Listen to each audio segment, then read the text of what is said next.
ఈరోజు సబ్జెక్టు మంచి controversial subject. ఇంతవరకు ఎంతో మంది యేసు మీద ఎన్నో వీడియోలు చేశారు కానీ తెలుగులో మాత్రం మనం మాట్లాడే ఈ సబ్జెక్ట్ మీద ఇంతవరకు ఎవ్వరు కనీసం హింట్ కూడా చెప్పలేదు. ఈ రోజు వీడియోలో యేసు బండారమే కాదు, యేసు తల్లి బండారం కూడా మొత్తం బయటపడిపోతుంది. అసలు ఈ విషయాలు విన్న వాళ్ళకి ఇంక రాత్రి నిద్ర పట్టదు అనుకోండి.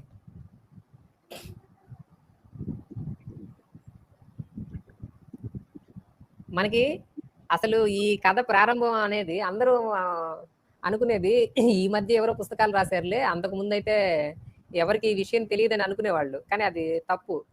బైబిల్ రాయక ముందే అసలు యేసు పరిశుద్ధాత్మ ప్రేరణ వల్ల పుట్టాడని బైబిల్లో రాయక ముందే, అసలు బైబిల్ అనే గ్రంథం ఏర్పడక ముందే, యేసు దేవుడు కాకముందే, అసలు క్రైస్తవ మతం అనేది ఒక అఫీషియల్గా ఒక మతంగా రూపుదిద్దుకోక ముందే అప్పట్లోనే యేసు బండారం బట్టబయలు చేస్తూ ఒక గ్రీకు చరిత్రకారుడు యేసు మీద ఒక పుస్తకం రాశాడు. ఇంకా యూదులు తాల్ముడ్ అనే ఒక గ్రంథం రాశారు. ఈ తాల్ముడ్ గ్రంథం మరియు గ్రీకు చరిత్రకారుడు సెల్సస్ రాసిన గ్రంథం, ఇవి రెండు కూడా వాటి మాన్యుస్క్రిప్ట్స్ కానీ వాటి రైటింగ్ స్టైల్ని బట్టి ఇంకా వాటి డేటింగ్ చూస్తే అవి బైబిల్ కంటే కూడా ముందుగా రాయబడ్డాయి అని ఎంతో మంది పరిశోధకులు నిర్ధారించారు. ఇప్పుడు మనం చెప్పుకునే కథ 3 గ్రంథాల చుట్టూ తిరుగుతుంది. ఒకటి సెల్సియస్ రాసిన చారిత్రాత్మక పుస్తకం, 2 యూదులు రాసిన తాల్ముడ్, 3 బైబిల్. అసలు ఈ కథ మనకి ఎప్పటి నుంచో యేసు పుట్టుక గురించి కాంట్రవర్సీ అనేది ఉంది. 2000 సంవత్సరాల నుంచి యేసు తండ్రి జోసెఫ్ కాదు, పరిశుద్ధాత్మ కూడా కాదు, ఒక మనిషి, ఆ మనిషి కూడా రోమన్ సైనికుడు అనే కథ ప్రజల నోళ్ళల్లో నానుతూ 2000 సంవత్సరాల నుంచి అది ఇప్పటిదాకా వచ్చింది. కానీ గత 100 సంవత్సరాల క్రితం వరకు ఈ విషయాన్ని ఎవరు సీరియస్గా తీసుకోలేదు. ఎందుకంటే ఎవరో ఒకరు ఏదో ఒకటి రాస్తుంటారులే, పరిశుద్ధాత్మే అసలైన తండ్రి అని చెప్పి వాళ్ళు కొట్టేశారు. కానీ దీనికి చారిత్రాత్మక ఆధారాలు బయటపడింది మాత్రం 1859లో. మీకు ఇక్కడ స్క్రీన్ మీద వికీపీడియా స్క్రీన్ షాట్ కనిపిస్తుంది. ఈ స్క్రీన్ షాట్లో Tiberius Julius Abdes Pantera was a Roman soldier born in Sidon whose tombstone was found in Germany in 1859. A historical connection from this soldier to Jesus has long been hypothesized by numerous scholars. అంటే ఎంతో మంది మేధావులు, చరిత్రకారులు యేసు యొక్క అసలైన తండ్రి Joseph కాదు, పరిశుద్ధాత్మ అసలే కాదు, రోమన్ సైనికుడు అనేటువంటి ఒక రూమర్ని 2000 సంవత్సరాల నుంచి మోసుకుంటూ వచ్చి మనకి ఇచ్చారు. కానీ దాన్ని ఎవరు సీరియస్గా తీసుకోలేదు. ఎందుకంటే ఆ రోమన్ సైనికుడు నిజమా కాదా, ఒక కల్పిత పాత్ర అనే విషయం గురించి చర్చ జరిగిందనమాట. ఆ రోమన్ సైనికుడికి సంబంధించిన సమాధి మరియు ఆ శిలాఫలకము 1859లో ఒక చరిత్రకారుడు కనిపెట్టాడు. అది చాలా తమాషాగా జర్మనీలోని ఒక మారుమూల గ్రామంలో అది బయటపడింది. దాని గురించి మనకి వికీపీడియాలో చాలా విపులంగా ఈ ఆర్టికల్ రాశారు. మీకు ఇక్కడ స్క్రీన్ మీద కనిపిస్తున్న ఆ శిలాఫలకంతో పాటు ఆ అసలైన తండ్రి యొక్క ఆ స్టాచ్యూ కూడా దొరికింది, బొమ్మ కూడా చెక్కి పెట్టారు. వాళ్ళకి బహుశా అప్పుడే తెలిసేమో ఆయన అక్రమ సంతానం వల్ల ఇంత ఫేమస్ అయిపోతాడు, ప్రపంచంలో ఇతని కొడుకుని ఇంతమంది ప్రపంచంలో ప్రతి ఒక్కరు దేవుడిగా భావించి పూజలు చేస్తాడు అని వాళ్ళకి ముందుగానే ఊహించి శిలాఫలకంతో పాటు అతని యొక్క శిలా విగ్రహాన్ని కూడా వాళ్ళు అందించారు. Celsius work was last. అక్కడ చెప్తున్నాడు రోమన్ ఒక చరిత్రకారుడు సెల్సియస్ అనే గ్రీకు చరిత్రకారుడు దీని గురించి చాలా విపులంగా రాశారు. అతను రాసిన పుస్తకం ద ట్రూ వర్డ్, అంటే నిజమైన మాట. అంటే బైబిల్లో యేసు ఒక కన్యకుమారుడు, యేసు తండ్రి యెహోవా దేవుడు అనేటువంటి విషయాలు బైబిల్లో రాయకముందే యేసు యొక్క బండారం ఆయన బయటపెట్టి ద ట్రూ వర్డ్ అనే పుస్తకంలో సెల్సియస్ అనే చరిత్రకారుడు రాశాడు. కాబట్టి దాన్ని కప్పిపుచ్చడానికి ఈ కట్టుకథ అల్లాల్సి వచ్చింది. ఈ కన్యక గర్భం, మళ్ళీ ఆ యెహోవా దేవుడు కొడుకు అనేటువంటి కట్టుకథలు అసలు రాయాల్సిన అవసరమే లేదు. యేసు దేవుడు అనేదానికి వాళ్ళు చూపించే ఆధారాలు సామాన్య మానవులకి యేసు మహిమలు చేశాడు, చేయి పెడితే గుడ్డి వాళ్ళకి కళ్ళు వచ్చాయి, ఇంకా కుంటి వాళ్ళకి కాళ్ళు వచ్చాయి అనే కదా వాళ్ళు ప్రచారం చేసి యేసుని దేవుడిగా చెప్పుకుంటున్నారు. ఆ మహిమల ఆధారంతోనే యేసు దేవుడని నిరూపించుకోవచ్చు. అసలు యేసు దేవుడని నిరూపించడానికి కన్యక గర్భం అనే కాన్సెప్ట్ అవసరం లేదు. కానీ వాళ్ళు ఆ కన్యక గర్భం అనే కాన్సెప్ట్ పెట్టడానికి అసలైన కారణం ఇక్కడే ఉంది. అంటే బైబిల్ క్రైస్తవ మతం ఏర్పడక ముందే వీళ్ళ బండారం బయట పెడుతూ గ్రీకు చరిత్రకారుడు రాసిన ద ట్రూ వర్డ్ అనే పుస్తకం మరియు అందులో రాసిన విషయాలు చాలా వరకు వెళ్ళిపోయాయి ముందుకి. అందుకని వీళ్ళు దానికి నిజాలను దాచిపెట్టడానికి ఈ కన్యక గర్భం అనే కట్టుకథను అల్లాల్సి వచ్చింది. Celsus work was lost but the origins account of it Jesus was depicted as the result of affair between his mother Mary and a Roman soldier. ఇది మనమేం పరిశోధించి రాయడం లేదు, చెప్పడం లేదు. బహిరంగంగా వికీపీడియాలో ఇంత దారుణమైన నిజాలను రాస్తూ ఉన్నారు. ఇప్పుడు ఈ వికీపీడియా అంటే ఈ ప్రజలు ఎవరైనా నమ్మేస్తారు. అటువంటి వికీపీడియాలోనే యేసు తండ్రి ఒక రోమన్ సైనికుడు, యేసు తల్లి మేరీకి ఒక రోమన్ సైనికుడికి అక్రమ సంబంధం ఉందా, ఇంత పబ్లిక్ గా రాస్తూ ఉంటే ప్రపంచంలోని క్రైస్తవ సమాజం నిద్రపోతుందా? ఇక్కడేమో యేసు దేవుడు కన్య గర్భంలో పుట్టాడని డప్పు కొట్టుకుంటూ తిరిగే వీళ్ళు కనీసం వికీపీడియాలో ఒక క్రైస్తవుల సంస్థ అయిన వికీపీడియా, క్రైస్తవులు రాసి క్రైస్తవులు కనిపెట్టిన కంప్యూటర్తో, క్రైస్తవులు కనిపెట్టిన ఇంగ్లీష్ లాంగ్వేజ్ తో నడుస్తున్న వికీపీడియాలో యేసు తండ్రి రోమన్ సైనికుడు అని రాస్తే వీళ్ళందరూ ఎక్కడ దాక్కున్నారు? ఈ పాస్టర్లు అందరూ ఉదయం లేస్తే ఏకేడబ్ల్యూసి అనిల్ కుమార్ పవర్ పాయింట్ తీసుకొని బయలుదేరతాడు. అనిల్ కుమార్ గారు, మీకు వికీపీడియాలో ఈ విషయాలు కనిపించలేదా అన్న? మీరు కొంచెం కామెంట్ చేయండి దీని మీద. కనిపించడం కాదు, వాళ్ళు ఎందుకు కామ్గా ఉన్నారంటే అరే నిజమే కదా అని కామ్గా ఉన్నారు. కారణం ఇదే. మనం చెప్పే కట్టుకథలు జనాలు నమ్మరు. ఇంకా ఎట్లాగో నాకు ఇక్కడ ఒకటి బాధాకరమైన విషయం ఏంటంటే యేసు తండ్రి తల కనపడట్లేదండి కదా. అది ఎవరో ఈ క్రైస్తవులే పగలగొట్టేసినట్టున్నారన్న. కోపంతో పగలగొట్టేసి ఉంటారు సార్ వాళ్ళు. నిజాన్ని జీర్ణించుకోలేక. ఎందుకంటే తల కనుక ఉంటే యేసు పోలికలు మ్యాచ్ అయిపోతాయి కదా. ఉండవు కదా, అందుకని డౌటే. నా అనుమానం వీటితో కూడా డౌటే నాది. అంటే ఇక్కడ ఫారెన్ లో అంతా కామన్ అండి. ఒక భార్యకి 2 భర్తలు 3 భర్తలు కామన్. అక్కడ దాకా ఎందుకండి? ఆ యేసోపు ఉన్నాడు కదా, యేసు తండ్రి, యేసోపుకి 2 తండ్రులు ఉన్నారు. అవును సార్, మీరు చెప్తే అర్థమైంది నాకు కూడా. మత్తయి సువార్తలో హేలి యాకోబు 2 ఉంటారు యాకోబుకి.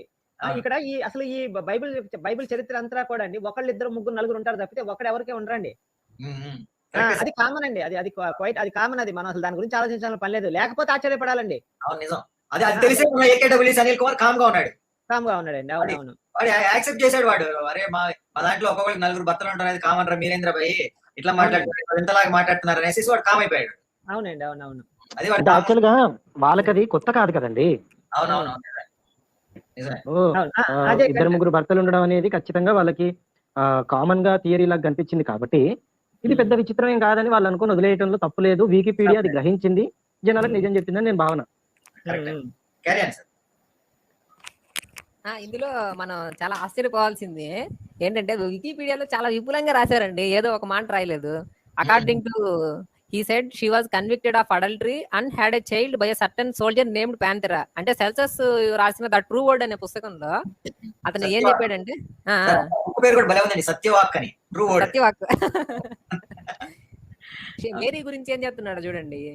she was convicted of adultery and had a child by a certain soldier named Panthera. Roman సైనికుడు అని చెప్పి వదిలేయలేదు. రోమన్ సైనికుడు పేరు కూడా చెప్పాడు. ఇప్పుడు ఆ రోమన్ సైనికుడు నిజం, ఎందుకంటే మనకి టూమ్ స్టోన్ దొరికింది కదా. కాబట్టి ఇది ఉత్త కథ కాదు, ఇందులో చాలా వరకు నిజం ఉంది. తర్వాత ఎక్కడ కూడా నా తండ్రి అని చెప్పాడు కానీ వేరెక్కడ మెన్షన్ చేయలే. అతనికి తెలిస్తే కదండి. ఇప్పుడు మొత్తం 4 తండ్రులు ఉన్నారు, ఏ తండ్రి పేరు చెప్తాడు ఆయన? అవును, అది కూడా కరెక్ట్ సార్. బైబిల్ అడుగుతారు నీ తండ్రి ఎవరయ్యా అని అడుగుతారు యూదులు. అంటే నా తండ్రి మీరు నన్ను ఎరిగి ఉంటారు, నన్ను నా తండ్రి కూడా ఎరిగి ఉంటారు మీరు అని చెప్తాడు కానీ తండ్రి పేరు చెప్పడు, తండ్రి ఎలా ఉంటాడు కూడా చెప్పు. నా తండ్రి ఎవరు చూడలేదు అంటాడు. అంటే ప్యాంతనే రోమన్ సైనికుడు చచ్చిపోయింటాడు వెంటనే. చంపేసాడు, యుద్ధంలో చచ్చిపోయింటాడు, అందుకే ఆ మాట చెప్పాడు ఆయన. అండ్ నాకు ఇక్కడ జాన్ పాల్ గారు గుర్తొచ్చారండి. మణికంఠ సింగనమల అనే అతను బైబుల్లో దాన్ని అడల్టరీ లాంగ్వేజ్ అంటారండి, వ్యభిచార భాష అంటారండి అన్నాడు.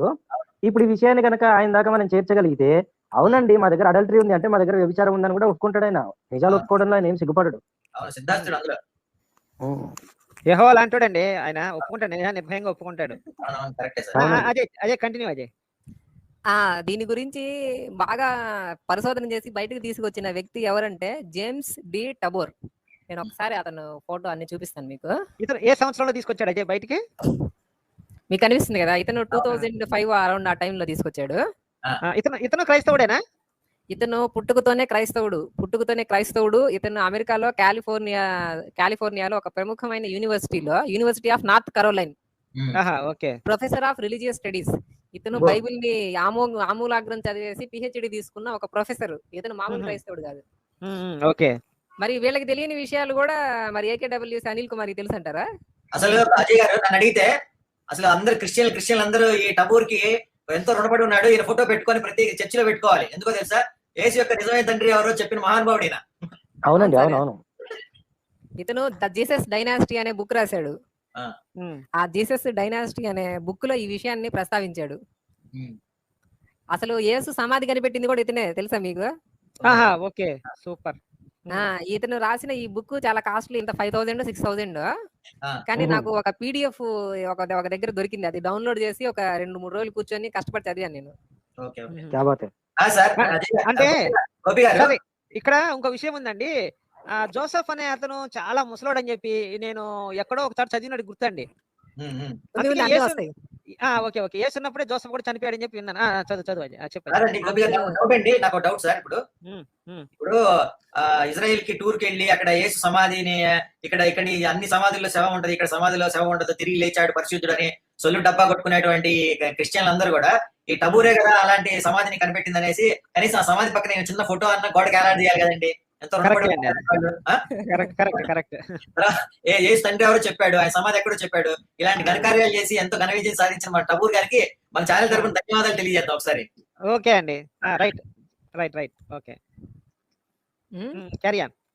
తర్వాత మనకి గాస్పెల్స్ 4 గాస్పెల్స్ కదా, Matthew, mark, Luke, John.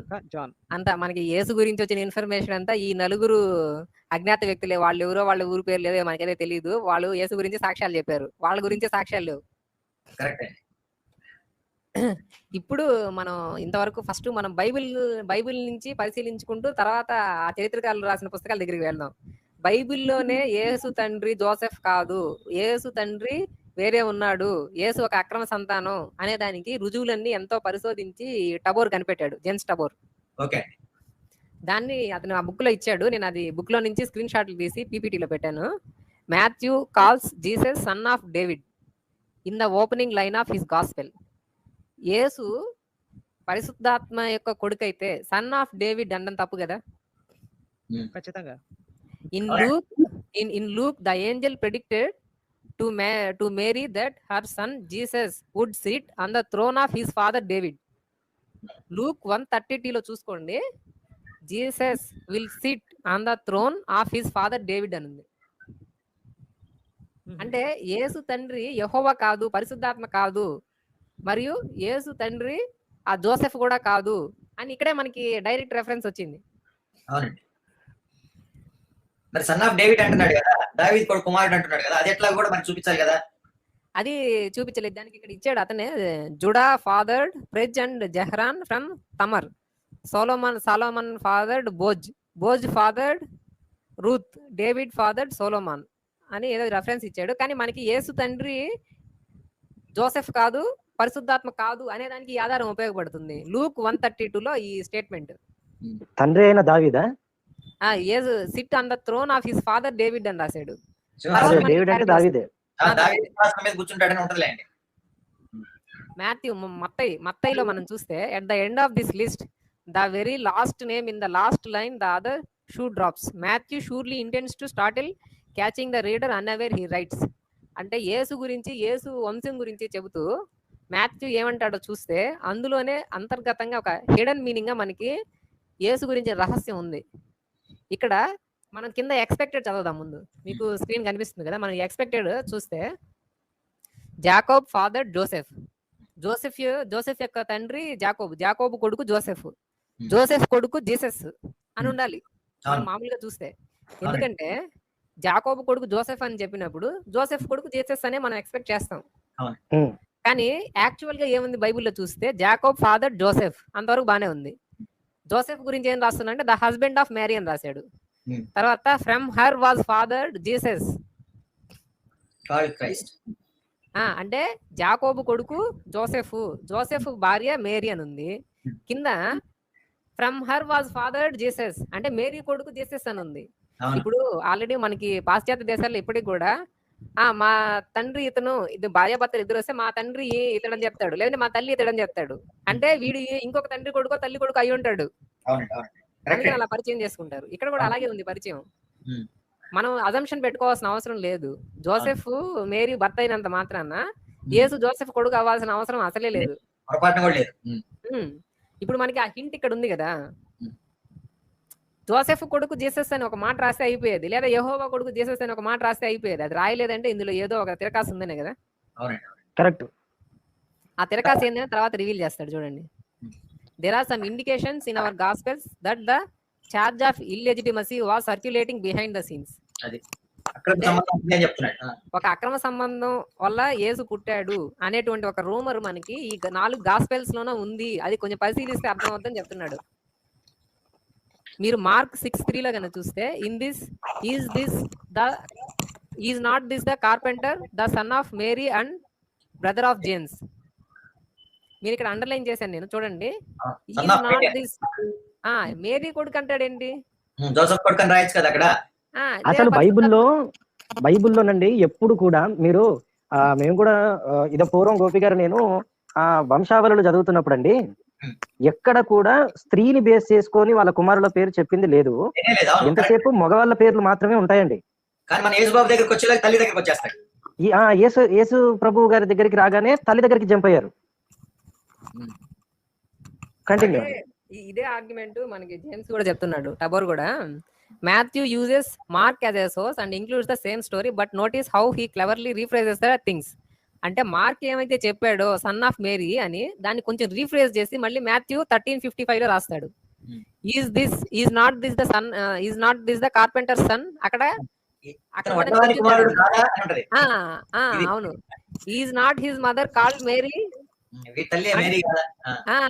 And are not his brother James Joseph Simon and Judas and are not all his sisters with us అంటాడు. అంటే ఇక్కడ కూడా mother is not his mother Mary అన్నాడే గాని is not his mother father Joseph అనలేదు చూడండి. అంటే అసలు జోసెఫ్ అనేవాడు ఒక బకరా అనమాట. అక్కడ అంటారు కదండి, ఇతడు మరియ కుమారుడు కాదా అని అంటారు కదా. This subtle but critical shift in wording is absolutely telling. Is not this the carpenter the son of Mary, is not this the carpenter's son, is not his mother called Mary అనే ఈ 2 lines లోనే మనకి చాలా hidden meaning ఉందని చెప్తున్నాడు James. దాని గురించి ఆయన calling Jesus the son of Mary indicates an unnamed father. అంటే ఒక రహస్యమైన ఫాదర్ ని ఉన్నట్టు మనకి మేరీ సన్ అన్న అనడంలోనే అంతరార్థం ఉందంటాడు ఆయన. కరెక్ట్ అండి. ఎందుకంటే యూదు మత ఆచారంలో children are invariably referred to as sons or daughters of the father, not the mother. ఇప్పటికీ మనం బర్త్ సర్టిఫికేట్ లో చూస్తే, పాత బర్త్ సర్టిఫికేట్ లో అయితే మదర్ పేరు అసలు ఉండదు, ఉంటే కూడా ప్రాముఖ్యం ఉండదు, ఫాదర్ పేరే ఉంటుంది. అదే విధంగా ఆ రోజుల్లో అసలు స్త్రీకి విలువే లేదు బైబిల్ రోజుల్లో. అటువంటప్పుడు ఖచ్చితంగా తండ్రి పేరే చెప్తారు కానీ తల్లి పేరు చెప్పరు. తల్లి పేరు చెప్పారు అంటే అతను ఒక అక్రమ సంతానం అని ఒక 100% రుజువు అది. మనం ఇప్పుడు ఇంకా సస్పిషియస్ లాంగ్వేజ్ చూపిస్తున్నాడు. Matthew uses the verb father dot begot 39 times in the active voice with masculine subject, but when he comes to Joseph he makes an important shift and he uses the verb in passive. అంటే ఫాదర్డ్ అనే పదం 39 times use చేస్తారంట బైబిల్లో, మత్తయి సువార్తలో. కానీ correct గా ఈ Joseph దగ్గరికి వస్తే పదాలు మారిపోతాయి. Voice with a feminine subject. From her was father Jesus. So A 5th woman unexpectedly slips into the list, Mary herself. And that this is definitely not Mary's bloodline. This is Joseph's genealogy. And why is she included? Joseph యొక్క genealogy అంటే వంశావళిలో Mary గురించి రాయాల్సిన అవసరం ఏంటి అని అడుగుతున్నాడు. అంటే రాశారు అంటే అక్కడ ఏదో తేడా జరిగిందనే. Matthew is getting the reader up for the story that immediately follows, in which Mary an engaged woman is. అంటే తర్వాత వచ్చే దాంట్లో ఇంకా ఇది క్లారిటీగా మనకి తెలిసిపోతుంది. Jews calling Jesus bastard in an especially rancorous exchange in the Gospel of John 8:41 లో మనకి ఏముంటుందంటే, the Jews retort to Jesus, we are not bastards. Bastards captures the insulting tone better than The more polite translation, illegitimate. The syntax of the assertion puts an emphasis on the we and thus implies we are not bastards, you are. This doesn't necessarily indicate that John knew that Jesus was accused of being illegitimate. అంటే అక్కడ యూదులు ఏమన్నారంటే we are not bastards అంటే దాని hidden meaning అంటే you are bastard అని. అప్పుడు ఏ తల వంచుకొని వెళ్ళిపోయాడే గాని ఎవర్రా నన్ను ఇంత మాట నిందని తిట్టుకోలేదు. అంటే అది నిజమే కదా. అప్పుడు నిజమైన మగోడైతే నాలో పాపం చూపించండి అది ఇదని డైలాగ్స్ కొట్టారు కదా. ఆ డైలాగ్ అప్పుడు కొట్టొచ్చుగా మరి. అసలు నాలో పాపం చూపించమని డైలాగ్ అది కల్పితం, అది ముందు ఒరిజినల్ బైబిల్లో లేదు. మనం పోయినసారి చెప్పుకున్నాం సార్, అమ్మా అని పిలవడం పాపం లేని వాళ్ళు ఈ స్త్రీని చావగొట్టండి రాళ్ళతో అంతా అవుతుంది, అది కల్పితం. దీంట్లో కూడా సార్ 841 జాన్ లో కూడా వీఆర్ నాట్ బాస్టర్డ్స్ యుఆర్ అని ఉంది కదా, ఆ యుఆర్ ని తీసేశారు. కరెక్ట్ చెప్పారు, తీసేశాడు. అరే నువ్వురా లంజా కొడుకువి, మేం కాదురా, తెలియదురా బాడుకో, వెళ్ళి మీ అమ్మని అడుగురా చెప్తుంది. అందుకనే జోసెఫ్ గారి క్యారెక్టర్ కి అసలు డైలాగ్స్ ఏ ఉండవు. అంతేగా డైలాగ్ కూడా లేదు అడిగి చివరికి. వాడి బతికి ఆ డైలాగ్ కూడా లేదు సార్ జోసెఫ్ గారి బతికి. ఈయన పట్టుకొని లత్కోరు గారిని పట్టుకొని ఈడు లోకరక్షకుడు దేవాది దేవుడు చెప్పి ఈ మాటలు చెప్పి దొంగనా కొడుకులందరినీ చెప్పు పెంట రాసి కొట్టాలి. ఈ ప్రజెంటేషన్ తర్వాత అంటే చాలా మంది పాస్టర్ల దగ్గర మేము గమనించిన విషయం ఏంటంటేనండి, పాపం వాళ్ళకి తెలుగు బైబుల్లో ఉన్న విషయాలు కూడా సరిగ్గా తెలియదు. ఇప్పుడు ఈ ప్రజెంటేషన్ ఇచ్చిన తర్వాత అదేంటది అదుర్స్ సినిమాలో బ్రహ్మానందం అంటాడు చూడు, వాళ్ళు కరెక్ట్ గానే ఉన్నారు రా, చాలా గ్యాప్ తర్వాత నాకు ఇప్పుడు అర్థమైందని. బైబుల్ వాళ్ళు కరెక్ట్ గానే ఉన్నారు, వీళ్ళకే చాలా గ్యాప్ తర్వాత ఇప్పుడు అర్థమవుతుంది అనమాట. కంటిన్యూ అది. దీని తర్వాత మనకి ఇక్కడ మనకి family tree, David family tree ఇచ్చాడు. దీని గురించి మనం ఎందుకంటే calling Jesus the son of Mary indicates an unnamed father. In Judaism, children are referred to sons of father, not the mother. There are some indications in the Gospels that the charge of illegitimacy was circulating. ఇది మనం already చర్చించుకున్నాము, ఇందులో కూడా మనకు ఉంది. Calling Jesus son of Mary indicates unnamed father, ఇది చెప్పి ఉన్నాం. Mark never refers to Joseph at all. Mark సువార్తలో అసలు జోసెఫ్ పేరే రాదు, అసలు జోసెఫ్ ప్రస్తావనే రాదు. He avoids the paternity issue all together. Mark సువార్తలో అసలు యేసు తండ్రి గురించి ప్రస్తావనే ఉండదు. యేసు తండ్రి గురించిన ఏ విధమైన రెఫరెన్స్ కూడా మార్క్ ఇవ్వడం మనకి, అంటే దాన్ని కంప్లీట్ గా అవాయిడ్ చేశాడు. మనకి ఎందుకు లేదు దరిద్రం. అందుకే దాంట్లో మార్క్స్ వార్త 8:41లోనే we are not bastards you are అనేది కూడా వాడే లేపేసింది ఆడే. కరెక్ట్. ఇక్కడ ఎవరో ఒక అద్భుతమైన కామెంట్ సార్ అజయ్ గారు చేశారు. ఒక ఆయన కేజీ రెడ్ అని ఒక ఆయన ఎవరు కామెంట్ చేశారు, చాలా బాగుంది సార్. కడుపు చేసిన వాడు మైనర్ అయి ఉంటాడేమో, అందుకే పేరు రివీల్ చేయలేదేమో. తర్వాత మనం there has to be some good reason for this silence. అంటే మార్కు ఇంత సైలెంట్ గా యేసు తండ్రి గురించి ఒక హింట్ కూడా ఇవ్వలేదంటే అక్కడ ఏదో ఒక రహస్యం ఉందంటున్నాడు. Matthew in contrast is quick to reshape Mark's wording so that the illegitimacy issue is not even hinted at. Matthew చూస్తే ఈ ఇల్లిజిటిమసీ ఇష్యూని కొంచెం రీఫ్రేజ్ చేసేసాడు. We even find that the later Greek manuscripts of Mark's Gospel try to fix the scandal by altering the text to read the son of Mary and Joseph. అంటే Mark సువార్తలో మనం ప్రాచీన మాన్యుస్క్రిప్ట్లు కనుక చూస్తే ముందు ఒరిజినల్ మార్కు సువార్తలో son of Mary అని ఉందంట. తర్వాత రాసిన కొన్ని మాన్యుస్క్రిప్ట్స్ లో son of Mary and Joseph అని రాసిందంట. ఇప్పుడు ఒక పెద్ద సమస్య వచ్చింది. Son of Mary and Joseph అంటే యేసు తండ్రి జోసెఫ్ అవుతాడు. సన్ ఆఫ్ జోసెఫ్ అని రాయకపోతే ఇది అక్రమ సంతానం అవుద్ది. ఎటు ముందు పోతే నొయ్యి, వెనకపోతే ముందు పోతే గొయ్యి, వెనకపోతే నొయ్యి అన్నట్టు తయారైంది. ఇంకేమీ చేయలేక అలా వదిలేశారు. తర్వాత మనం గాస్పెల్ ఆఫ్ థామస్ అనేది బైబిల్లో లేదు కానీ నాగ్ హమాడీలో 1945లో దొరికింది గాస్పెల్ ఆఫ్ థామస్. తీసేసింది కాదు, అదే హిందీ ఇవి నాస్టిక్ గాస్పెల్స్ అంటారు. పోయినసారి చెప్పుకున్నాం కదా. ఈ గాస్పెల్ ఆఫ్ థామస్ గురించి ఎందుకు చెప్తున్నానంటే గాస్పెల్ ఆఫ్ థామస్ లో ఒక రెఫరెన్స్ ఉంది. థామస్ అంటే తోమానా? తోమా. Okay right. యేసు ఒకసారి తన శిష్యులతో ఒక మాట అంటాడు గాస్పెల్ ఆఫ్ తోమాలో. దాన్ని బట్టి జేమ్స్ ఏమంటాడంటే యేసుని ఎంతగా ప్రజలు నువ్వు అక్రమ సంతానం అని ఏడిపించారో అర్థమవుతుంది అంటాడు. One who knows his father and his mother will be called the son of whore. దీని గురించి మీరే చెప్పండి, నేను చెప్పను. ఏం చెప్పేదేమో సార్. ఇప్పుడు మీరు ఆయన బెత్లెహేమ్ లో పుడితే మనకి క్లియర్ బైబిల్లో ఇప్పుడు మనకి ఎక్కడైనా చూడండి నజరేయుడైనటువంటి యేసు అని చెప్తుంటాడు. మనకి బైబిల్లో కానీ పాస్టర్లు కానీ నజరేయుడైన యేసు అని చెప్తుంటారు వీళ్ళందరూ. నజరేత్కి బెత్లెహేం ఇప్పుడు నేను ఒక చోట పుట్టానండి, ఒక ఊర్లో పుట్టాను. అరే ఇతను పుట్టింది ఫలానా ఊరు కదా, ఫలానా ఊరు అబ్బాయి అని చెప్తుంటారు. ఇప్పుడు పి నరసింహరావు గారు అండి, అరే వరంగల్ ముద్దు బిడ్డ అంటారు. తర్వాత ఎన్టీ రామారావు గారు నందమూరి నరసింహం అంటారు ఆయన్ని, ఎన్టీఆర్ గారిని, బాలకృష్ణ గారిని. ఎందుకు వాళ్ళు అక్కడ పుట్టారు వాళ్ళు.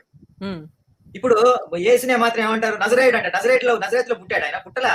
ఆయన పుట్టింది బెత్లెహేంలో. అక్కడ 10 ఏళ్ల వరకు ఉండి ఆ 10 ఏళ్ల నుంచి 30 ఏళ్ల వరకు ఎవరికి కనపడకుండా మాయమైపోతారు. కారణం ఏంటంటే ఆ ఊర్లో వాళ్ళందరూ పిల్లలు ఆడుకునేటప్పుడు విని లంజావుడుకు అని బండ అరే నీ అమ్మ లంజావుడుకు అని ఆడుకునేటప్పుడు, ఆ పూలు ఆడుకునేటప్పుడు, ఆ బచ్చాలు ఆడుకునేటప్పుడు, లేకపోతే మన సైకిల్ టైర్లు తోసుకుంటూ ఆడుతుంటారు చూడండి చక్రం. ఆ ఆటలన్నీ ఆడుకునేటప్పుడు నీ అమ్మ నువ్వు ఎవరికి పుట్టావరా నా కొడుక, నీకు తండ్రి ఎవరో తెలియదని వాళ్ళ అమ్మని అలా పూర్తి చూస్తుంటే ఆ బాధ భరించలేక ఆ పసి హృదయం విలవిలలాడిపోయి అక్కడి నుంచి పారిపోయి నజరేత్కి వచ్చాడు సార్. అందుకని నా కొడుకులందరూ నజరేయుడు అని చెప్తుంటారు, కానీ ఆ బెత్లెహేమీయుడు అయిన మా యేసుని ఎవడు చెప్పడు. ఎందుకంటే బెత్లెహేంలో అందరికి తెలుసు ఎవరికి పుట్టాడు అనేది. అక్కడ బూతులు పెట్టి యేసుని లంజావుడక అనేసేసి రక్తాలు వచ్చి, అందుకని ఆయన తల్లిని కూడా ఎప్పుడు కూడా అమ్మా అని అండు, ఓ స్త్రీ అని, ఓ ఉమెన్ అని క్లియర్ ఇవన్నీ మనసులో ఉండే పశు హృదయాన్ని. ఆశ్లేష గారు ఇంకో విషయం అండి, యాక్చువల్ గా అసలు యేసు వాళ్ళ అమ్మతో రిలేషన్ లేదండి యేసుకి. చేస్తుంటే కానాను దేశంలో ఒక పెళ్లి జరుగుతుంది, విందు జరుగుతుందండి. ఫస్ట్ ఈయన సూచక్రియ చేస్తాడు అక్కడ, ఏది సారాయి తయారు చేసి అందరికి పంచుతాడు. వాళ్ళ అమ్మ వచ్చి అంటుంది, అయ్యా ఇక్కడ సారాయి అంటే ద్రాక్షరసం లేని, వాళ్ళు ద్రాక్షరసం తెలుగులో సారాయి అని చెప్పి అందరికి అర్థమవుతుంది. అయ్యా సారాయి అయిపోయింది, మరి అందరూ సారాయి అడుగుతున్నారు. వాళ్ళ తమ్ముతో అంటాడు, అమ్మ నాతో నీకేం పని అంటాడు. అక్కడ డైరెక్ట్ ఉందండి, వచ్చిన అమ్మ నీతో నాకేం పని అంటాడు. అంటే ఏంటిది, అసలు నువ్వు నాకెవరో తెలియదు పో అని చెప్తాడు కన్న తల్లిని పట్టుకొని. అలాంటి దేవుడు ఎట్లా అవుతాడండి, వీళ్ళు ప్రజలందరూ ఎట్లా ఆదర్శంగా తీసుకుంటారు అతన్ని, అమ్మ నీకేం పని అన్నప్పుడు. గోపి గారు ఇంకోటి కూడా, ఇప్పుడు ఒకసారి ప్రజల ముందు ఈ డబ్బా అంతా కొట్టుకుంటూ ఉంటాడు, నా తండ్రి ఫలానా, నేను పరలోకము, ఇదంతా కొట్టుకుంటూ ఉంటే వీళ్ళ అమ్మ అని వీళ్ళ తమ్ముడో ఎవడో వస్తాడు. వస్తే అక్కడ ఉన్న బ్యాచ్ ఒకటి వచ్చి, సర్వెంట్ లాంటి వాడు వచ్చి, అన్న మీ అమ్మ మీ నాన్న వచ్చారంటే నాకు ఎవడమ్మా, నాకు ఎవడు నా తమ్ముడు ఎవడ. అదే మార్క్స్ వార్తలో ఉంటుంది సార్. మార్క్స్ వార్తలో వాళ్ళ అమ్మ వాళ్ళ పిచ్చోడు అని చెప్పి పట్టుకోపోతారు, మధ్య చెల్లించింది పోయిందని చెప్పి పట్టుకొని పోతారు. వాళ్ళ కుటుంబ సభ్యులే పిచ్చోడు అని చెప్పి పట్టుకోపోతారు. ఆ పట్టుకోపోయినప్పుడు అప్పుడు అంటారు వీళ్ళ అమ్మ మా అమ్మ అసలు ఈ నానే కాదు నాకు, ఇక్కడ కూర్చున్న వాళ్ళే మా అమ్మ మా నాన్న మా అయ్య మా అక్క మా చెల్లి అని చెప్తుంటాడు. నిజమైన వాళ్ళు నాకు వాడు కాదని చెబుతాడండి. అదే అదే అదే కంటిన్యూ అదే చెప్పండి సార్. మీరు అన్ని మిస్ చేశారు ఇక్కడ. నేను చెప్పింది ఎవరైతే తమ తల్లి తమ తండ్రి ఇద్దరికి ఎవరైతే తెలుసో వాడు మీరు చెప్పిన లంకొడికే అంట ఏసి చెప్తున్నాడు. ఇప్పుడు మన అందరికి మన తల్లిదండ్రులు తెలిస్తే వాళ్ళని మంచిగా గౌరవిస్తారు, కానీ తెలియని వాళ్ళే కదా అట్ట అంటారు. ఏదో ఆ ఫ్రస్ట్రేషన్ కి తట్టుకోలేక చెప్పాడంట. అది జేమ్స్ అంటాడు. Many scholars have found in this cryptic saying an echo of the ugly label that Jesus had faced throughout his life. అంటే మీరు చెప్పారు కదా చిన్నప్పుడు ఆడుకుంటుంటే ఇలా తిట్టారని, అదే చెప్తున్నారు వాళ్ళు కూడా. Namely that his mother Mary had become pregnant out of wedlock. పెళ్లి కాక ముందే ఆమె ఒక కోయిల ముందే కూసింది.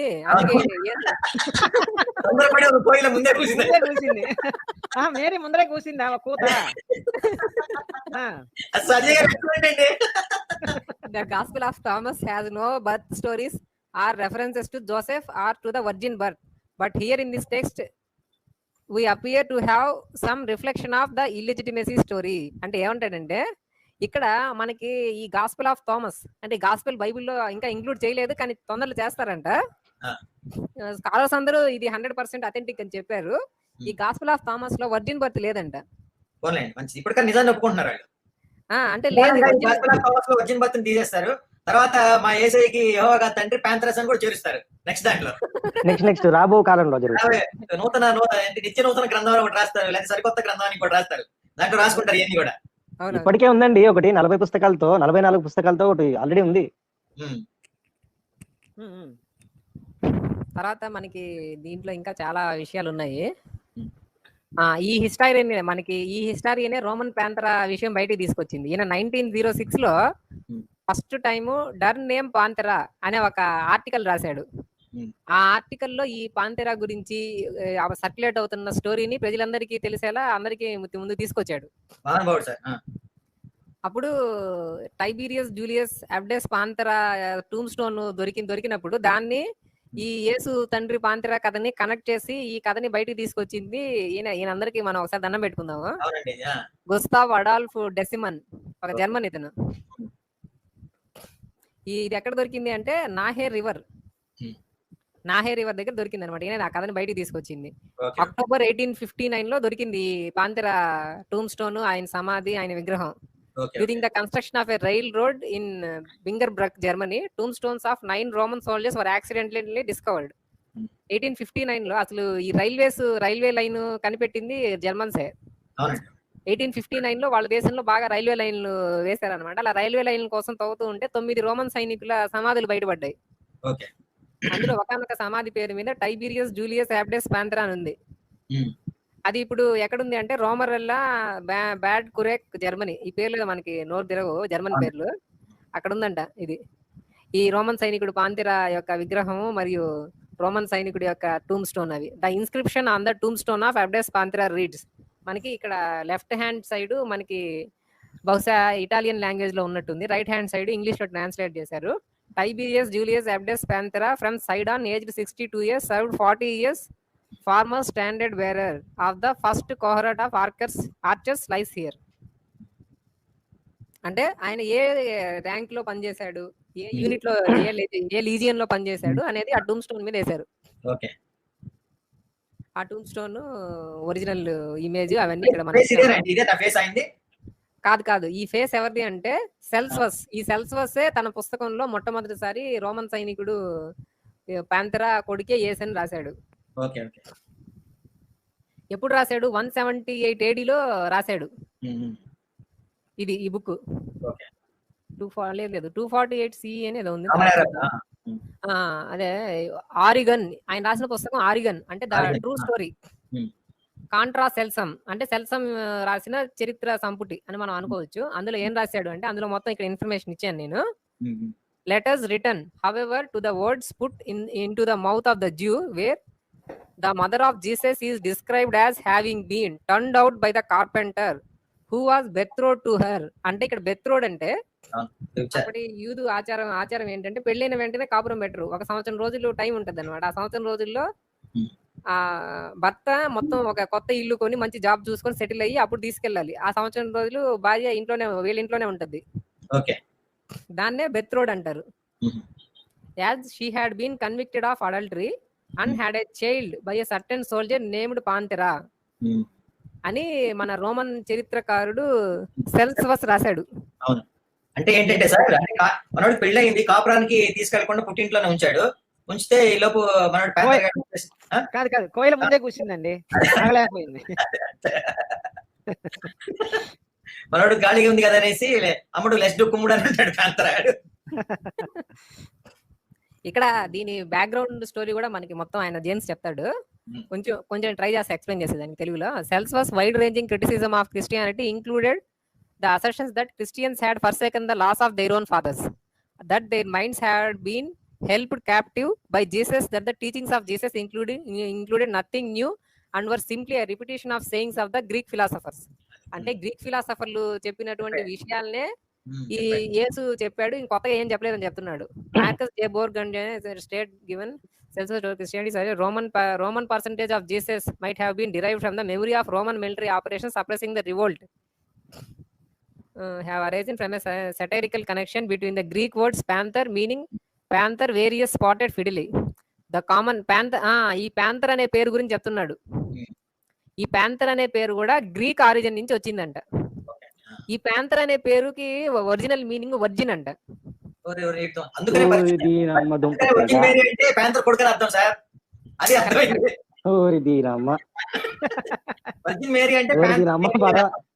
తిప్పి తిప్పి తిప్పి తిప్పి అసలు దానికి ఎసరు పెట్టావుగా అది. అయ్యో ఒక్క నిమిషం అండి, నేను క్రైస్తవులందరికీ మా లైవ్ పూర్వకంగా మీ అందరికి క్షమాపణలు చెప్తున్నాం. ఇన్ని రోజులు వర్జిన్ మేరీ కొడుకు అంటే మేము కన్యకు పుట్టాడేమో అనుకున్నాం. కాదా, వర్జిన్ కి మేరీకి పుట్టిన కొడుకు అనమాట. సారీ అండి. సూపర్ అంటే వర్జిన్ కానీ మేరీకి వర్జిన్ వల్ల పుట్టిన కొడుకు. ఇంకా ఎన్నెందుకు, వర్జిన్ కి మేరీకి పుట్టేస్తే ఆమె వర్జిన్ కాదనేగా. అంతే అయిపోయింది. కమల్ అది ఇంకేం అంటే వర్జిన్ అని మీనింగ్.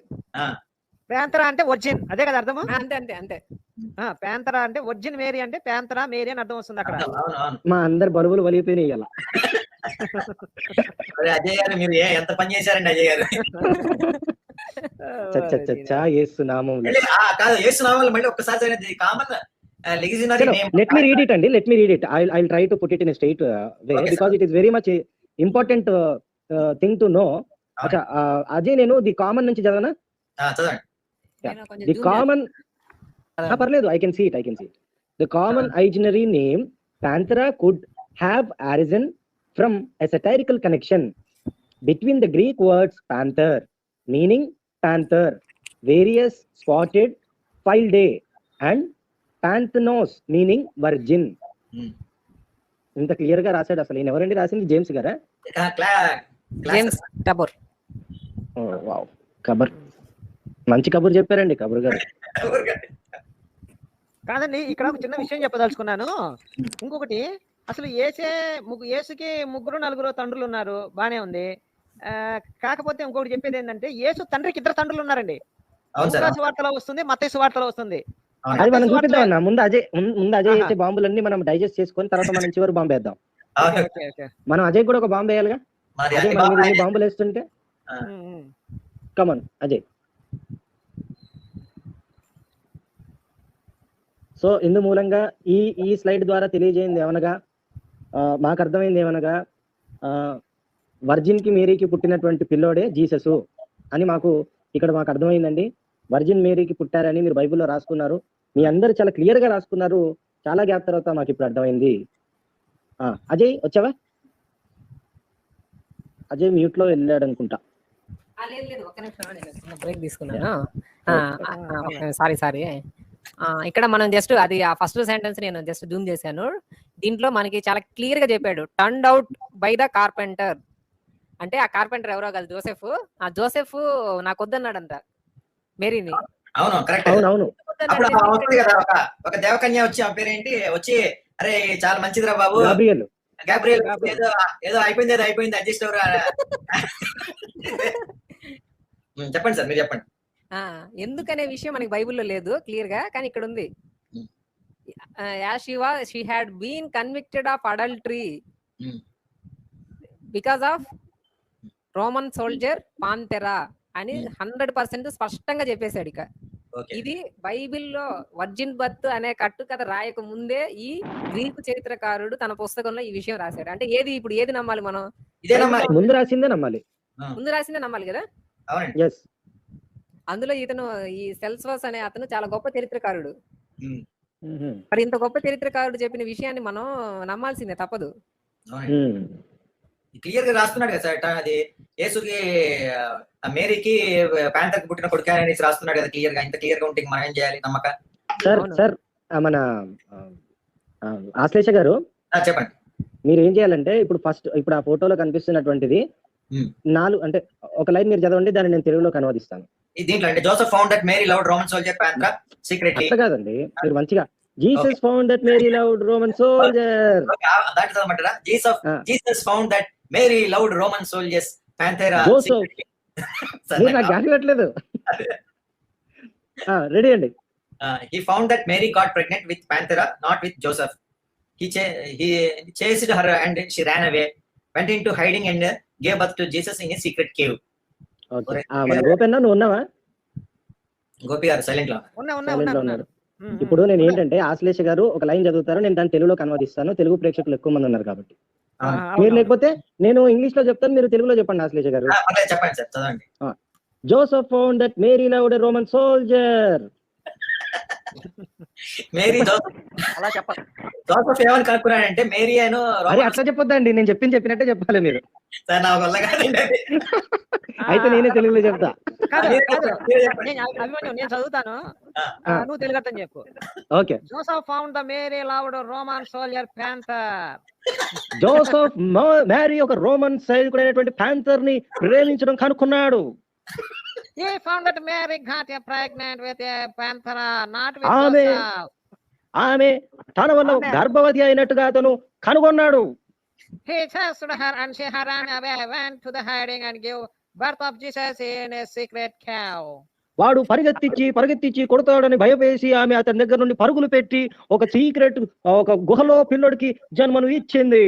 అతడే మన యేసు బాబు. గ్యాబ్రియల్ రావటం బొంగు అదంతా కట్టు కదా సార్ అదంతా. కాదు అలా కల్పించి రాశారులేండి కొంత. సార్ ఇక్కడ వీళ్ళందరూ కూడా రీసెర్చ్ చేసింది నిజమండి. ఎందుకో తెలుసా అండి, పూర్వము వాళ్ళప్పుడు మేరీ వాళ్ళు ఉన్న టైంలో, అంటే యేసు మేరీ వీళ్ళంతా ఉన్న టైంలో వీళ్ళు గాస్పల్స్ రాసేవాళ్ళు. మెగ్దలిన్ మరియా గాస్పల్ ఉంది, తోమా గాస్పల్ ఉంది, గాస్పల్స్ అన్ని ఉన్నాయండి. 12 మంది శిష్యులు రాసిన గాస్పల్స్ ఉన్నాయి, మేరీ రాసింది, వాళ్ళ తండ్రి యోసేపు రాసిన గాస్పల్స్, అన్ని గాస్పల్స్ రాయడం అలవాటండి వాళ్ళకి. అంటే ఏం జరిగింది ఏంటని మొత్తం వాళ్ళు క్లియర్ కట్టుగా నిజాయితీగా రాసుకుంటారు. అవన్నీ కూడా మనం డైరీ రాసుకున్నట్టు అనుకోండి, డైరీ రాసుకున్నట్టు. అక్కడ యాక్చువల్ గా అవన్నీ కూడా కాన్స్టెంట్ అనే రాజుకు దొరికినాయి మొత్తం గాస్పల్స్. దాదాపు 300-400 గాస్పల్స్ దొరికినాయి అప్పుడు. ఆ మొత్తాన్ని తీసేసి దాంట్లో నుంచి కొన్ని వాటిని ఎంచుకుని బైబిల్ తయారు చేశాడు. అదండి నాకు తెలిసిన ఇన్ఫర్మేషన్. నిజమే సార్. ఇక్కడ జరిగింది ఏంటంటే మేము ఇప్పుడు వీడికి ప్రధానమైన తర్వాత ప్యాంతర్ చేత కడుపు చేయించుకున్నాం సార్. కడుపు చేస్తే జోసఫ్ గారు వదిలేద్దామని అనుకున్నప్పుడు అప్పుడు గ్యాబ్రియల్ దూత వచ్చి ఏమో చాలా మంచిది కన్యగా పుట్టారని అదంతా ఉట్టి కట్టు కదా అదంతా. వీడు నా కొడుకు నేను ఏ టైంలో వచ్చి కడుపు చేశాడు, ఈయన ఎట్లా నేను చంపాలి, అది దీని వాడిని ఏం చేయలేడు, ఎందుకంటే వాడు సైనికుడు, వీడే వడ్రంగి. సో సైనికుడికి కొంచెం పవర్ ఉంటుంది, ప్లస్ వీడికంటే బలంగా కూడా ఉంటాడు వాడు, ఎందుకంటే తస్వీర్ పొంది ఉంటాడు కాబట్టి వాడి దగ్గర ఆయుధాలు కూడా ఉండుంటాయి. సో ఏం చేయలేక పాపం ఏం చేశాడంటే ఆయన, సరే అమ్మ వాడిని ఎట్లా ఏం చేయలేకపోతున్నాం, దీని దుంపదంచాలనేసి ఒక కర్ర పట్టుకొని పరిగెత్తిచ్చి కొడుతుంటే పాపం 9 నెలల గర్భవతి అయినటువంటి ఆమె వెళ్ళేసేసి ఒక గోలో పిల్లోడిని అనేసేసింది. ఇక పిల్లోడు ఎలా పుట్టాడు కదా ఇంకెందుకులే అనేసి ఈయన రిజిస్టర్డ్ ఫాదర్ గా నమోదైపోయాడు. రిజిస్టర్ లోనే ఉంటాడు, తండ్రి ఆఫ్ జోసఫ్ తండ్రి గారు రిజిస్టర్ లోనే ఉంటాడు తప్పించి మిగతా ఏ కార్యక్రమంలో కూడా ఆయన కనపడ్డు మనకి. అవునండి, అవును. నెక్స్ట్ అజయ్, నెక్స్ట్ వెళ్ళిపోదాం ఇంకొక పాయింట్. అంటే ఇప్పుడు మీరు చదివిన టెక్స్ట్ ఏదైతే ఉందో అది నేను రాసింది కాదు, జేమ్స్ టబోర్ తన బుక్ లో రాశాడు. ఓకే ఓకే, ఇది బాగుంది అని చెప్పేసి నేను పీపీటీలో పెట్టాను. ఇక్కడ మనం రాసిన మన సొంత అభిప్రాయాలు కాదు, ఇవన్నీ కూడా ఇలా పరిగెత్తిచ్చాడు జోసఫ్ అలా పరిగెత్తిచ్చాడా? అదే ఇప్పుడు మనకి గ్రీక్ చరిత్రకారుడు ఇచ్చిన ఏదైతే సాక్ష్యం ఉందో అదే అసలు 100% సరిపోతుంది. కానీ ఇంకా బలమైన సాక్ష్యం మనకి యూదులు ఇచ్చారు, దానిలో ద తాల్ముడ్ అంటారు. ఈ తాల్ముడ్ బుక్ టైటిల్ లోనే మీరు చూస్తే Talmud biography banned censored and burned the book they could not suppress. చూడండి దాని టైటిల్ లోనే. దాన్ని సెన్సార్ చేశారు, తగలబెట్టారు, బ్యాన్ చేశారు. అయినా కానీ నిజాన్ని మాత్రం వాళ్ళు కప్పిపుచ్చలేకపోయారు. అందుకే నిజం నివురు కప్పి నిప్పు అంటారండి, ఎప్పటికైనా బయటపడుతుంది అది. అసలు ఈ తాల్ముడ్ అంటే ఏంటని మనం తెలుసుకుందాం. The Talmud is the central text of rabbinic Judaism and the primary source of Jewish religious law and Jewish theology. యూదులు రాసుకున్న డైరీ లేదా చరిత్ర గ్రంథం అనుకోవచ్చు తాల్ముడ్ ని. తర్వాత ఈ తాల్ముడ్ లో ఏముంది అంటే, తాల్ముడ్ లో ఎప్పుడు యేసు గురించి ఏమంటారంటే జీసస్ బెన్ స్టడా అంటారు. దాని అర్థం ఏంటంటే జీసస్ సన్ ఆఫ్ ప్యాంథరా అని. ఇక్కడ మీకు చూపిస్తా, స్టడా కాదు కొంచెం చదివి వినిపిస్తాను నేను. జీసస్ బెన్ ప్యాంథరా అంటారు. బెన్ ప్యాంథరా అంటే జీసస్ సన్ ఆఫ్ ప్యాంథరా అని. అంటే ఇక్కడ మనకి ఆశ్లేష గారు ఒక మాట చెప్పారు, ఆయన చిన్నపిల్లలతో కలిసి ఆడుకునేటప్పుడు వాళ్ళు గేల్ చేసేవాళ్ళని. అదే విధంగా యూదులు యేసు కనిపిస్తే అంటే ఇక్కడ ఏంటిది నాకు అర్థం కాల. It is not that Rabbi Eliezer said to the wise. నేను చెప్తాను. The story that Jesus was the son of a man named Panthera is referred in the Talmud, in which Jesus is widely understood to be the figure referred to as Ben Stada. It is taught that Rabbi Eliezer said to the wise, "Did not Ben Stada bring the spells from Egypt in a cult in his flesh?" They said to him, "He was a fool, and they don't bring evidence from a fool. Ben Stada is Ben Panthera." Rabbi Hizda said, "The husband was Stada, the lover was Panthera."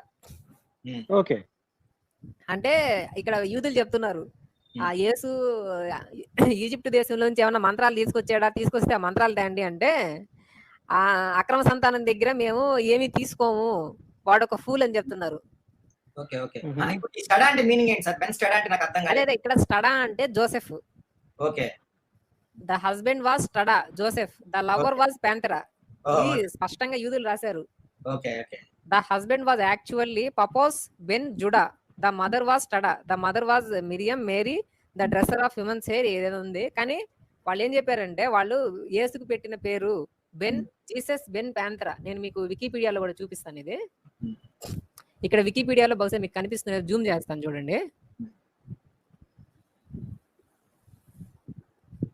మీరు ఇక్కడ చూస్తే both in the ancient Talmud and medieval Jewish writings and sayings reinforce this notion, referring to Yeshu ben Panthera, which translates to Jesus son of Panthera. మనకి వచ్చేసింది కదా proof. యేసు Ben ప్యాంతరా అని పెట్టారు వాళ్ళ పేరు. అంటే యేసు అంటే ఆ ప్యాంతరా కొడుకు అని దాని మీనింగ్. దీన్ని రుజువు చేస్తూ మనకి ఒక సంఘటన ఉంటుంది తాల్ముడ్ లో. దీంతో మనకి మొత్తం 100% ఎవిడెన్స్ వచ్చేస్తుంది. ఆ సంఘటన ఏంటంటే జీసస్ హీలర్ కదా, అసలు హీలింగ్ ఇదంతా ఈజిప్షియన్ల పని. ఇది ఈజిప్ట్కి వెళ్ళి కొన్ని భూత వైద్యాలు నేర్చుకొచ్చాడంట యేసు. భూత వైద్యాలు నేర్చుకొచ్చి ఆరోగ్యం బాగాలేనంత ఇప్పుడు పాస్టర్ లాగా తిరుగుతా ఉండేవాడు. నేను దెయ్యాల తర్వాత అని. అలా ఎవరికో ఒకటికి బాగలేకపోతే వచ్చాడంట. హీలింగ్ చేసేటప్పుడు అక్కడే అద్భుతం ఉంది. యేసు ఎక్కడ నా తండ్రి ఇదే అని చెప్పుకోలేదు, కానీ ఇక్కడ తాల్ముడ్ లో కనిపిస్తుంది మనకి. A case story about R Eliezer b Dama who was bitten by Eliezer bitten by a snake. Eliezer అనే ఒక వ్యక్తిని ఒక పాము కరిచిందంట. And Jacob of Kefar Sama came to heal him in the name of Jesus son of Panthera. But R Ishmael did not allow him. They said to him, you are not permitted. Ben Dama, he said to him, I shall bring you the proof that he may heal me, but he did not give the time to bring the proof and before he died. అంటే ఇక్కడ actually జరిగిన story ఏంటంటే, ఇక్కడ అంతా నేను రాయలేదు కానీ story ఏంటంటే, అక్కడ ఒకటి పాము కరుస్తుంది. కరిచినప్పుడు యేసు వస్తాడు. వచ్చి హీలింగ్ చేసేటప్పుడు ఏమంటాడంటే యేసు, జీసస్ కాదు యేసు శిష్యుడు ఒకటి హీలింగ్ చేసేదానికి వస్తాడు. ఆ శిష్యుడు పేరు జాకోబ్ ఆఫ్ కెఫర్. హీలింగ్ చేసేటప్పుడు ఏమంటాడంటే జీసస్ సన్ ఆఫ్ జోసెఫ్ కాదు, జీసస్ సన్ ఆఫ్ యెహోవా అనేది అంటాడు. అంటే అప్పుడు హీలింగ్ పని చేయదు. అప్పుడు జీసస్ సన్ ఆఫ్ పాంతరా అంటే అప్పుడు వాడు బతుకుతాడు.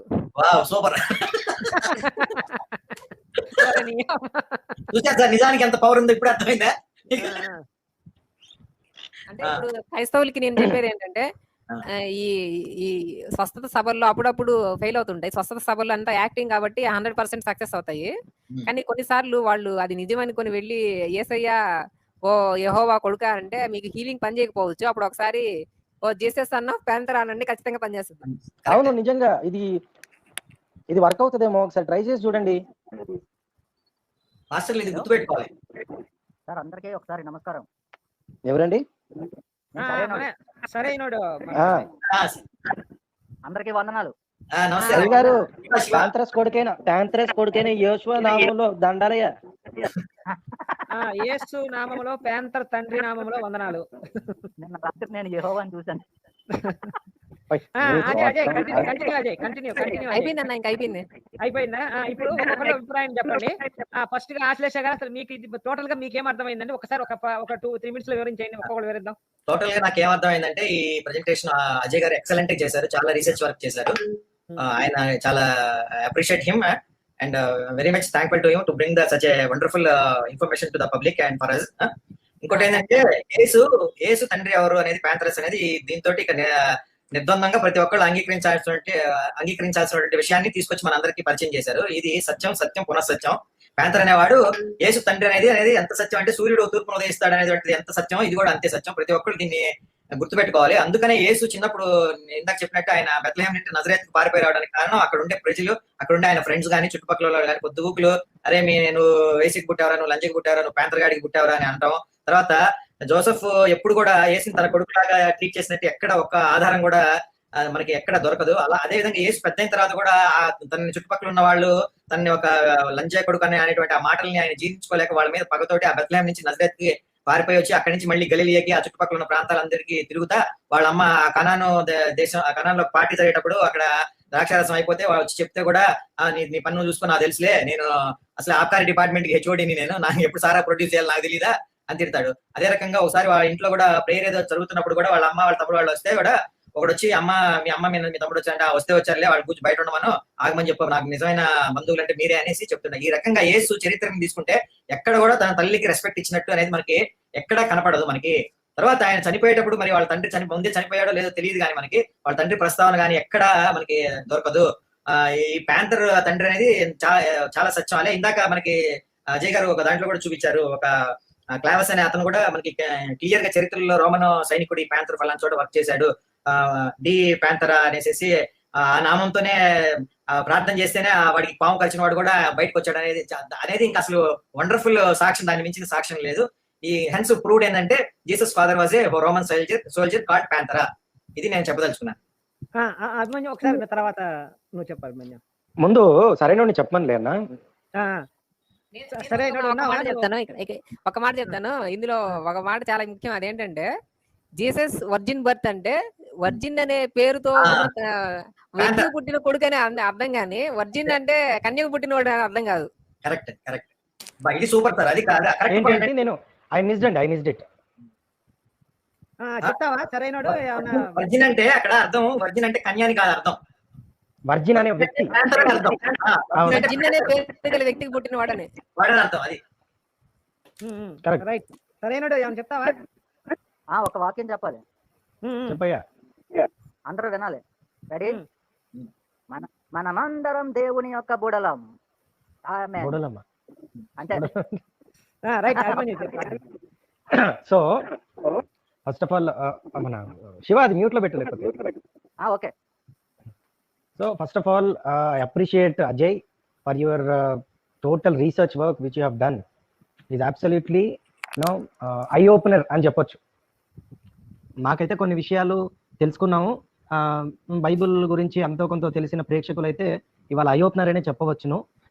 ఇంగ్లీష్లో అలా ఉంది, హిబ్రూలో అలా ఉందని మేము ఇక పైన పాస్టర్లతో ఊరికే మారం చేయాల్సిన అక్కర్లేదు. ఇప్పుడు ఎవరైనా వర్జిన్ మేరీకి పుట్టాడు జీసస్ అంటే definitely we will accept from today onwards, because we came to know that what is a virgin and what is Mary, so what is birth. So ee point aithe nenu clear.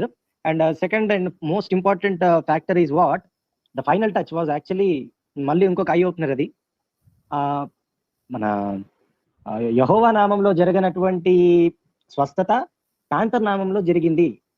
అది నిజానికి ఉన్నటువంటి బలం అని చెప్పి ఆశ్లేష గారి గురించి చెప్పడం జరిగింది, which I also agree. Yes, truth always remains flourishing. ఇక్కడ ఇంకొకటి చెప్పాలండి.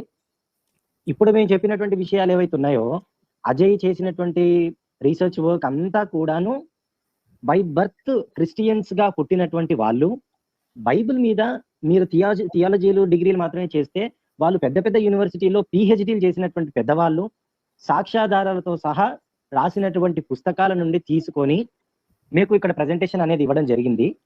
If you are getting offended, ఒకవేళ మీకు మేము చెప్పినటువంటి విషయాల్లో ఏదన్నా ఇబ్బందికరంగా ఉంటే మాత్రం ఆ తప్పు ఖచ్చితంగా అజయ్ పైన ఈ ప్యానెల్ సభ్యుల పైన ఉండదు. ఎందుకు?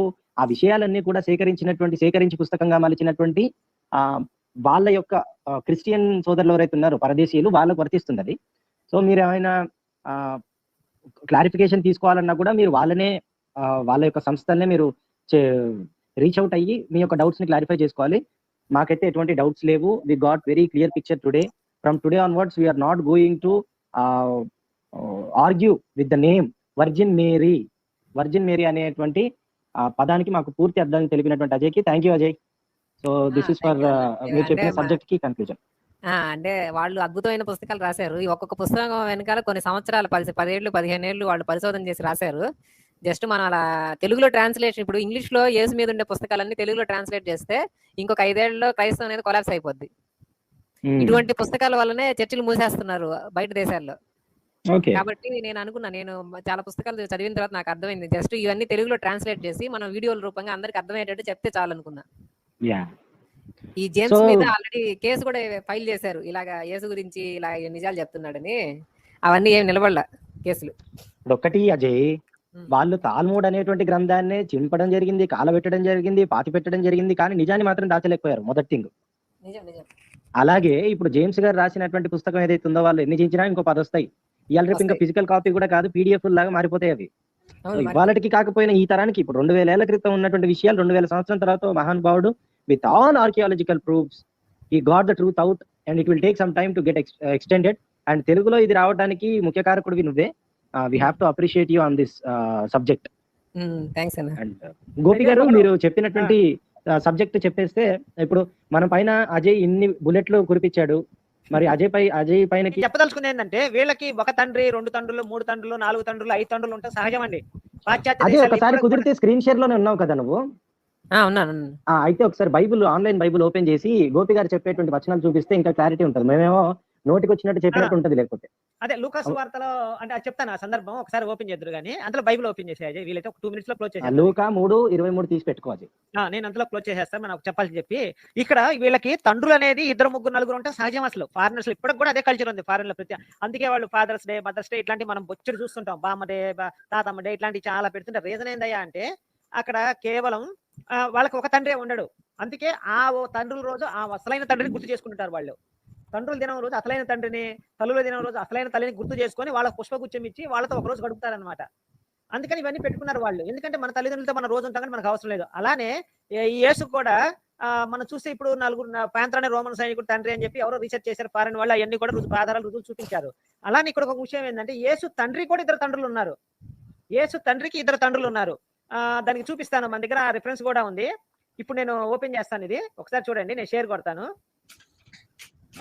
యేసు తండ్రికి 2 తండ్రులు, ఒకళ్ళు కాదు. ఒక్క నిమిషం షేర్ చేస్తాను. Share screen. ఇక్కడ చూడండి ఒకసారి, చూపిస్తుందా? ఇక్కడ ఏమనుంటుందంటే, ఆ యేసుకి తండ్రి జోసఫ్ అన్నమాట. ఇంగ్లీష్లో జోసఫ్, తెలుగులో యేసేపు. అసలు ప్రపంచంలో నౌన్స్ పేరు మారిన పుస్తకం ఏదయ్యా అంటే ఇదే, బైబిలే. ఇంకెవరో ఎక్కడ కూడా నౌన్స్ పేరు మారదు. నేను చిన్నప్పటి నుంచి చదువుకున్న పుస్తకాలు ఎక్కడ కూడా పేర్లు మారవన్నమాట, దీంట్లోనే మారతాయి. సరే, ఇక్కడ ఏముందంటే తండ్రి జోసఫ్ తండ్రి ఎవరయ్యా అంటే, లూకాసు వార్తలో ఏం రాశాడు? హేలి అని రాశాడు. లూకాసు వార్త 3:23లో జోసఫ్ తండ్రి హేలి అని రాశాడు. అదే మత్తయ్య ఏం రాశాడంటే, మత్తయ్య 1:16 ఏం రాశాడంటే యాకోబు అని రాశాడు. యేసు వంశావళి మత్తయి సువార్త 1వ అధ్యాయం నుంచి యేసు వంశావళి ఉంటుంది. దాంట్లో జోసఫ్ తండ్రి ఎవరయ్యా అంటే యాకోబు అని రాశాడు. జోసఫ్ అంటే యోసేపు తండ్రి ఎవరయ్యా అంటే యాకోబు అని రాశాడు. లూకా సువార్తలను 3:23 ఏం రాశాడు? హేలి అని రాశాడు. అంటే ఇక్కడ చూడండి, ఈ యేసు తండ్రికి 2 తండ్రులు ఉన్నారు. యేసుకి ఇప్పుడు 4 తండ్రులు అయ్యారు. ఎవరెవరు? యేసేపు, పరిశుద్ధాత్మ, యెహోవా, పేంత్ర అనే రోమన్ సైనికుడు. అంటే చూసావా నాన్న, నీకిద్దరే ఉన్నారు, నాకు 4 ఉన్నారు, నా కెపాసిటీ చూడమని చెప్పి ఛాలెంజ్ చేశాడు. ఇదండి అసలు విషయం. డబుల్ బోనాంజా. సరే, అట్లయితే ఇంకా లైవ్ క్లోజ్ చేద్దాము ఇంక ఈ రోజుకి. ఇంకా రేపు మళ్ళీ ఎక్కడైనా మంచి అంశం తీసుకొని ప్రజల ముందుకు వద్దాం మనం. సో అదనమాటనండి. ప్రతి ఒక్కరు కూడా లైవ్ వీక్షించినందుకు thank you so much. Please try to share. ఈ విషయం మాత్రం ఖచ్చితంగా మన వాళ్ళందరికీ తెలియాలి. విత్ ప్రూఫ్స్ మన అజయ్ చూపించాడు కాబట్టి, బేసిక్ గా మేము ఇది ఎవరికైనా పంపించండి చెప్పే అలవాట్లు మాకు లేవు. బట్ ఈ విషయం అందరికి చేరాలి కాబట్టి పంపించండి, అందరికి చేరవేయండి. అండ్ నేను చెప్పినటువంటి విషయాల్లో మీకు ఏమైనా డౌట్లు అంటే, నేను చెప్పినటువంటి విషయాలనంటే సొంతంగా బైబిల్ని ప్రకారం పట్టుకొని చెప్పిన గోపి గారి విషయాలు ఏవైతున్నాయో, యేసు గారి నాన్నగారైన జోసఫ్ అలియాస్ యోసేపుకి 2 నాన్నలు, ఒకరేమో హేలి, ఇంకొకరేమో హేలి సన్ ఆఫ్ మిత్తాలో ఏదో ఉంటది, మత్తాను కూడా ఉంటాడు. యాకోబు తండ్రి అయినటువంటి మత్తాను. సో మరి వీళ్ళు ఎందుకు, ఆ తండ్రులు వేరు ఈ తండ్రులు వేరు, 2 పేర్లు ఎందుకు పెట్టారనే దానిపైన మీకు ఏమైనా విషయం తెలిస్తే మీరు you can contact us any time. So that's for the day, we're signing off. Okay right అండి, అందరికీ ధన్యవాదాలండి. ధన్యవాదాలు.